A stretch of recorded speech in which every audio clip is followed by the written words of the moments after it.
बढ़ते बात करते हैं राजधानी दिल्ली की। दिल्ली में हवा की गुणवत्ता में कोई सुधार नहीं है। दिल्ली के 18 इलाकों में 400 के पार एक्यूआई इंडेक्स पहुंच गया है। 24 घंटे में 280 से बढ़कर 400 के पार एयर क्वालिटी इंडेक्स पहुंच गया है। तो देखिए, एक महीने से ज्यादा का वक्त बीत चुका है। सरकारों की तमाम जो कोशिशें हैं वो फिलहाल बेअसर नजर आ रही हैं। अलग अलग प्रयास किए गए, ग्रैप लागू किया गया, फिर पाबंदियां हटाई गई, फिर लगाई गई, स्कूल बंद किए गए, स्कूल खोल दिए गए, लेकिन बावजूद इन तमाम प्रयासों के यहां पर कोई भी उपलब्धि सरकारों के हाथों में आती हुई नजर नहीं आ रही है, क्योंकि दिल्ली की आबोहवा दिन प्रतिदिन सही होने की बजाय, बेहतर होने की बजाय खराब होती हुई नजर आ रही है। सुरेश लगातार हमारे साथ में बने हुए, हमारे सहयोगी दिल्ली से। सुरेश, क्या कुछ जानकारी आपके पास, क्या कुछ प्लान सरकार का? एक महीने से सवाल वही है और समस्या भी वही है।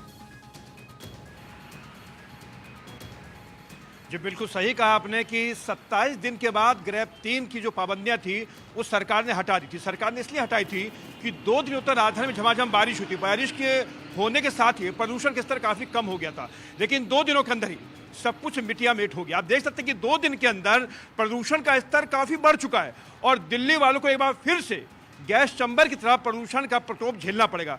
हम इसमें राजपथ पर खड़े और आप देख सकते हैं यहाँ पर क्या जो नज़ारा है, बड़ा विभत्स नज़ारा है, बड़ा डरावना नज़ारा है। आप देखिए, हमने ठीक राष्ट्रपति भवन सामने है, लेकिन आपको नजर नहीं आएगा राष्ट्रपति भवन है कि नहीं है। आप देखिए जरा, ये तस्वीर जो बेहद डराने वाले हैं। और जिस तरीके से सरकार ने तमाम जो कोशिशें की थी वो कोशिशें फेल हो चुकी हैं।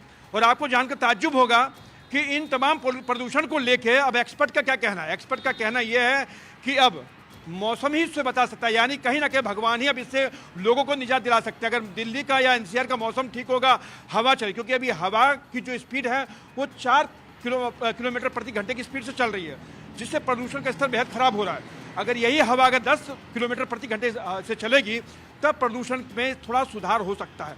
लेकिन आज एक बार फिर से सरकार जो ग्रेप 3 पर से लगी पाबंदियों को लेकर मीटिंग करने वाली है और हो सकता है कि ग्रेप 3 की पाबंदियां एक बार फिर से लगा दी जाए, पाबंदियां लागू कर दी जाए। सुरेश, लेकिन अगर भगवान के ऊपर ही निर्भर करना है, अगर नेचुरल प्रोसेसेस के ऊपर, नेचुरल रेन के ऊपर ही निर्भर करना है, तो उन वादों और दावों की क्या अहमियत हुई जो कि सरकार हमेशा करती रहती है और अभी भी पाबंदियां लगाने की बात हो रही है। लेकिन सवाल यह है कि पाबंदियां तो पहले भी लगी थी, उसके बाद भी क्या सोल्यूशन निकलकर सामने आया और क्या गारंटी है कि आप जब दोबारा पाबंदी लगा देंगे तो जो गुणवत्ता है वायु की वो बेहतर हो पाएगी? देखिए, बिल्कुल सही कहा साक्षी जी आपने कि पहले ग्रेप 1 लगा, फिर ग्रेप 2 पे पाबंदी लगी, फिर ग्रेप 3 लगा। जब स्थिति गंभीर थी ग्रेप 3 लगाया गया था, लेकिन बरसात हुई, मौसम ने पलटी मारा, मौसम ने जिस तरह से बरसात हुई, मौसम सुहाना हो गया था, तो कहीं ना कहीं प्रदूषण कम हो गया। तो ये मान के चलिए कि इंसान के हाथ में कुछ नहीं है। सरकार सिर्फ और सिर्फ दावे कर सकती है, सरकार सिर्फ जो है पाबंदियां लगा सकती है, लेकिन ये कहीं ना कहीं कुदरत के हाथ में है। लेकिन हम इंसान ने कुदरत के साथ खिलवाड़ करना शुरू कर दिया, पेड़ काटने शुरू कर दिए, जंगल काटने शुरू कर दिए, जिसका नतीजा कहीं ना कहीं आम इंसान को भुगतना ही पड़ेगा। और वही हालत दिल्ली एनसीआर की है। दिल्ली एनसीआर कितनी भारी भरी हुआ करती है, लेकिन दिल्ली एनसीआर जिस तरह से पेड़ काटे गए उसके बाद से जो हालात बिगड़े, ये हालात बिगड़ते ही जा रहे हैं।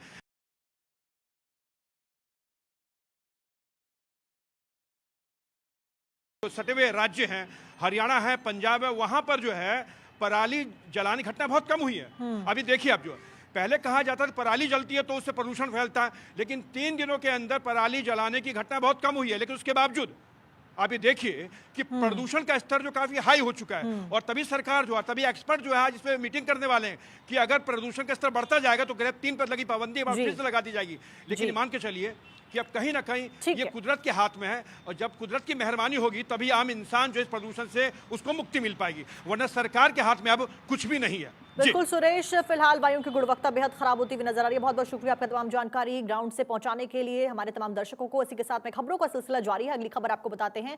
COP28 में शामिल होने के लिए प्रधानमंत्री नरेंद्र मोदी